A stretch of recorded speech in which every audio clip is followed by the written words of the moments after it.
جب حضرت علی اکبر جنگ کی تیاری کرنے لگے، میرے آقا حسین نے اپنے نانا کا امامہ مصطفیٰ حضرت علی اکبر کے سر مبارک پر رکھا، تلوار ہاتھ میں تھمائی. اور دنیا کا بھی اصول ہے کہ جب کوئی استاد اپنے شاگرد کو فن سکھاتا ہے تو شاگرد جب اس فن کا مظاہرہ کرنے لگے تو استاد کی خواہش ہوتی ہے اپنی آنکھوں سے دیکھنا. امام علی مقام فرماتے ہیں کہ میں حضرت علی اکبر اپنے بیٹے کا کفار کے یزید کے لشکر پر حملہ آور ہو کر ان کو باصر جہنم کرنا دیکھنا چاہتا تھا کہ میرا بیٹا کس طرح دلیری سے یزیدی لشکر پر حملہ آور ہوتا ہے. مگر علی اکبر جب گھوڑے پر سوار ہوئے، دیکھتے ہی دیکھتے علی اکبر میدان کربلا کی خاک میں گم ہو گئے. امام حسین فرماتے ہیں کہ مجھے علی اکبر کو نظر نہیں آتے تھے، پر جس طرح یزیدی لشکر بھیڑوں اور بکریوں کی طرف دوڑتا، بھیڑوں اور بکریوں کی طرف دوڑتا، مجھے سمجھ آ جاتی کہ علی اکبر اس طرف حملہ آور ہے. سیدنا علی اکبر نے یزیدی لشکر کو ایک ایک کر کے جتنے سامنے آئے یہ واصل جہنم کیا. بلاخر آواز آئی یا بتاؤ اے باجان، علی اکبر پیاسا ہے، بلاتا ہے. امام علی مقام جب حضرت علی اکبر کو لینے گئے، دیکھا تو حضرت علی اکبر کے سینہ مبارک میں نیزہ پیوست ہو چکا تھا. گود میں لیا اور حضرت علی اکبر نے عرض کی کہ ابا جان اگر ایک گھونٹ پانی مل جائے تو دوبارہ یزیدی لشکر پر حملہ آور ہو کر وہ اور کو واصل جہنم کروں.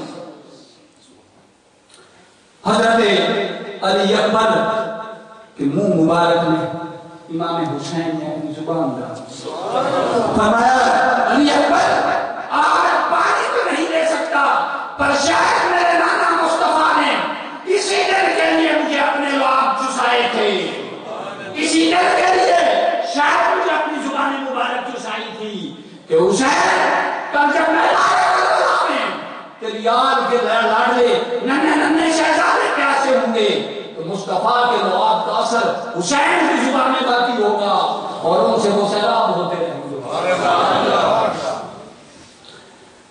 آقا لجپال حسین نے حضرت علی اکبر کے سینے سے جب نیزہ نکالا، خون کا فبارہ نکلا اور بو کفہ سے انسری سے پروار کر گئی.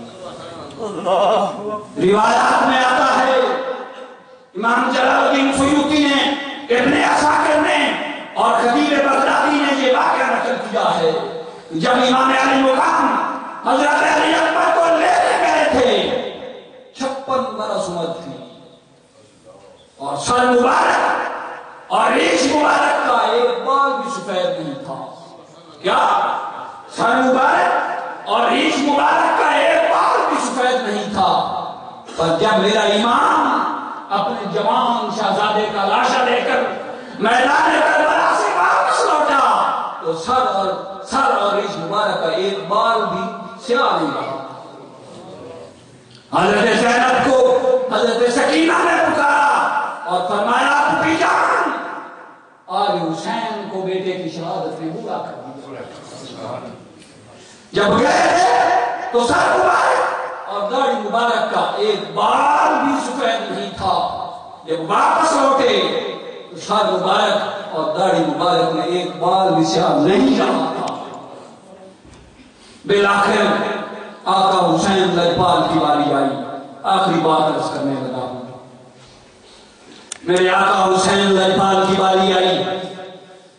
آپ گھوڑے پر سوار ہوئے، سوار ہونے سے پہلے اپنے خیمہ میں تشریف لے گئے اور وصیت فرمائی.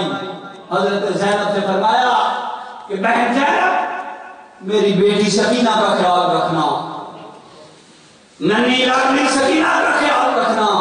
امام علی مقام اپنے گھوڑے پر سوار ہوئے اور لگام کھینچی. دیکھا گھوڑا چلتا نہیں، ایک دفعہ ایڑی لگائی، دوسری دفعہ ایڑی لگائی، جب تیسری دفعہ ایڑی لگائی گھوڑا نہیں چلتا. دیکھا تو ایک ننھی سی شہزادی گھوڑے کے قدموں سے لپٹی پڑی ہے اور گھوڑے سے کہہ رہی ہے، گھوڑے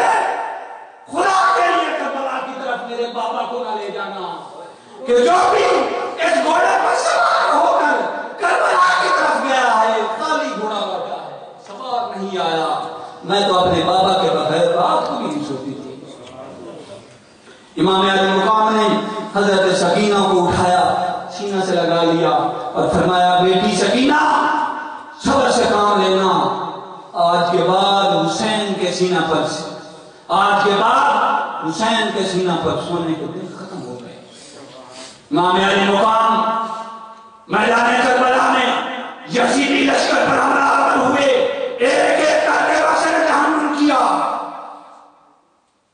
اور بالآخر میرے امام کو جب نیزوں اور تلواروں کے اس قدر زخم آ گئے، آپ اپنے گھوڑے سے نیچے اترے اور پوچھا وقت کیا ہے؟ بتایا گیا ظہر کا وقت ہے۔ فرمایا ظالموں، خدا کی بارگاہ میں مجھے ایک سجدہ تو کر لینا اور ایک بات اپنے ایمان کی کہہ رہا ہوں، خدا کی عزت کی قسم، اگر حسین گھوڑے پر سوار رہتے تو کوئی مائی کا لال آپ کا سر تم سے جدا نہ کر سکتا۔ حسین کی رگوں میں مصطفیٰ کا خون تھا، علی اور مرتضیٰ کی شجاعت تھی، کسی بدبخت کی طاقت نہ تھی کہ آگے ہو کر حسین پر حملہ آور ہوتا۔ میرے آقا حسین نے جب اپنا سر انور سجدے میں زمین پر رکھا، اقبال طرف اٹھا کہ داغ سجود تیری جبی پر ہوا تو کیا عجب، داغ سجود تیری جبی پر ہوا تو کیا عجب، کوئی ایسا سجدہ کر کے زمین پہ نشان رہے۔ ایک بدبخت نے تلوار لی اور امام علی مقام پر حملہ کرنے لگا۔ میرے آقا لاجپال نے فرمایا بدبخت مجھے دیکھنے تو دے، یہ بدبختی تیرے نصیب میں نہیں ہے، تیرے نصیب نہیں ہے، کیونکہ میں نے اپنے نانا سے سنا تھا، میں نے اپنے نانا لاجپال سے سنا تھا کہ میرے آقا نے فرمایا کہ میں دیکھتا ہوں کہ ایک پھول پہلی والا برش والا کتا میری آلے پاک کے خون کو چاٹ رہا ہے، کیا تو بدبخت ہوئی تو نہیں؟ جب آپ نے دیکھا اس شمر کے سینے سے کپڑا ہٹا کر دیکھا تو اس کے سینے پر برس کے نشانات تھے۔ میرے آقا حسین نے فرمایا کہ بدبختی تیری جبی پر لکھی تھی، وار کر اور مجھے جام شہادت نوش کر لینے دے۔ میرے آقا حسین نے جام شہادت نوش کر لیا۔ مسلمانوں، ظہر کا وقت تھا اور جب امام علی مقام کی شہادت ہوئی، بیت المقدس سے کسی نے پتھر اٹھایا تو خون نکلا۔ میدان کربلا میں ہر طرف خون ہی خون تھا، اور ابن عساکر نے بیان کیا ہے ظہر کا وقت تھا، آسمان اس قدر خونی ہو گیا کہ اندھیرا میدان کربلا میں چھا گیا، اور آسمان پر خون کے ساتھ یہ شعر لکھے گئے اترجو امت کرت حسینہ شفاعت جدہی یوم الحساب۔ وہ امت کے بدبخت افراد جنہوں نے حسین بن علی کو شہید کر دیا، کیا اب بھی حسین کے نانا سے شفاعت کی امید رکھتے ہیں؟ کل قیامت کے دن شفاعت تو حسین کے نانا کی ہے۔ لا واللہ لیس لہم شفیع وہم یوم القیامت فی العذاب۔ نہیں، خدا کی عزت کی قسم، ان کے لیے قیامت کے دن کوئی شفیع نہیں ہوگا، اور قیامت کے دن دردناک عذاب میں مبتلا ہوں گے۔ وقتل الحسین بحکم جور وخالف حکمہم حکم الکتاب۔ اور ان بدبختوں نے حسین کو ظلم و تشدد کے ساتھ قتل کیا، اور انہوں نے یزید کے حکم میں کتاب کے حکم کی مخالفت کی۔ میرے آقا حسین شہید بظاہر ہو گئے، جام شہادت نوش فرما لیا، پر حسین قیامت تک زندہ ہو گیا، اور یزید بدبخت سن 64 ہجری کو مرا، اس کے بعد زمین سے اس کے نشانات مٹ گئے۔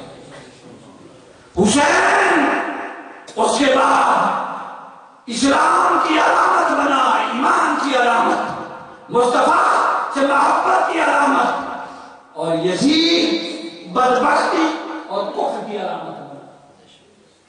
لیکن یہ فیصلہ تھا ازل کا کہ جب تک نہ جلیں دیپ شہیدوں کے لہو سے، کہتے ہیں کہ جنت میں چراغاں نہیں ہوتا، وما علیہ الا البلاغ المبین۔